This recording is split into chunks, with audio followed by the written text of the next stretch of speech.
Salut, moi c'est Etonia, bienvenue à l'épisode 3 des Contes d'Etonia. Aujourd'hui, grand-père m'initie à mes premiers pas. Suivez-nous sur YouTube, commentez, likez et surtout abonnez-vous. Et c'est parti pour l'Initiaste d'Etonia! Nous vous souhaitons de passer une excellente fête de fin d'année et surtout une heureuse année 2026! Au cœur de la savane, quand le soleil descend lentement et peint la terre rouge de ses couleurs d'or et de braise, un enfant se prépare à vivre le premier pas de son destin. Cet enfant, c'est Etonia. Il n'a que 10 ans, mais dans ses yeux brûle déjà la fierté silencieuse de ceux qui portent l'histoire de tout un peuple. Dans ses mains, un simple collier ancestral. Et une petite lance façonnée par les anciens. Deux objets. Deux symboles. Deux héritages qui relient l'enfant au siècle de lutte, de courage et de dignité. Ce soir-là, les tambours commencent à résonner. Pas avec violence, mais avec la lenteur d'un cœur qui s'éveille. Les rythmes remontent de la terre, glissent entre les racines du grand fromager sacré, et viennent frapper la poitrine d'Etonia comme un appel. Un rappel. Celui de marcher dans les traces de ceux venus avant lui. Son grand-père s'approche, silhouette droite malgré les années, regard profond comme les puits anciens. D'une voix calme, il lui murmure, la force ne naît pas dans les armes, mais dans la mémoire. Alors Etonia avance. Ses pieds touchent la terre rouge, poussiéreuse, vivante. Chaque pas soulève un souffle chaud qui semble chuchoter des noms oubliés. Des héros jamais célébrés. Des guerriers mandinkas dont les histoires se transmettent seulement ici, à la lumière des feux du soir. Les habitants du village sortent en silence. Les femmes, les enfants, les anciens. Tous forment un cercle autour de lui, non pour le juger, mais pour l'accompagner.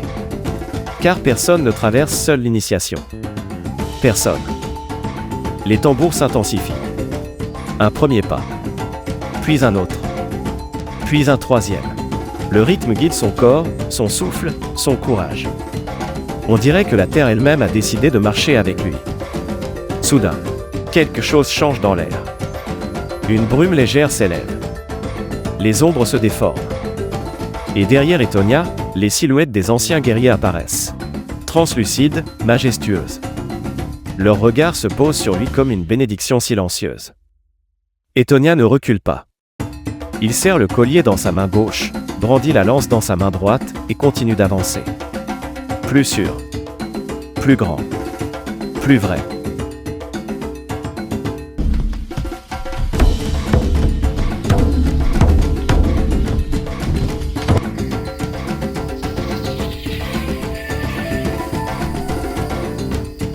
Etonia, approche mon fils. Le jour s'éteint et une nouvelle marche commence. Grand-père, je suis prêt. Les tambours m'ont appelé. Il a vu mettre ton père. Il a vu qu'on résiste. Il te voit. Je marcherai avec respect. Comme eux. Je marcherai avec respect. Comme eux. Non, Etonia, tu ne marcheras pas comme eux. Tu marcheras avec eux. Non, Etonia, tu ne marcheras pas comme eux. Tu marcheras avec eux. Grand-père, pourquoi dois-je marcher au rythme du tambour? Regarde cet arbre. Parce que chaque battement est un cœur ancien. Un peuple sans tambour, laisse-les entrer dans ton souffle. Grand-père, qui sont-ils? Je les vois. Ils marchent avec moi. Ce sont ceux qu'il met, qui n'ont jamais Etonia. Ils se souviennent à travers toi. Tiens ta lance comme ceci, pas trop haut, pas trop bas. La lance n'est pas faite pour dominer, mais pour protéger. N'oublie jamais, le courage n'est pas l'absence de peur, c'est la décision d'avancer malgré elle. Écoute le rythme des tambours, mon enfant. Ainsi la marche d'un enfant suit les pas de ceux venus avant lui. Est le collier de nos ancêtres? Est-ce que c'est le collier de nos ancêtres? Oui, il a traversé les guerres, les larmes et les victoires. Il est le témoin silencieux de notre histoire. À partir de ce soir, tu n'es plus seulement un enfant. Tu deviens gardien de nos mémoires. À partir de ce soir, tu n'es plus seulement un enfant. Tu deviens gardien de nos mémoires. Grand-père, que dois-je faire maintenant? Marche, Etonia. Le monde t'attend. Et dans ton pas marchent des milliers d'âmes. Marche, Etonia. Le monde t'attend.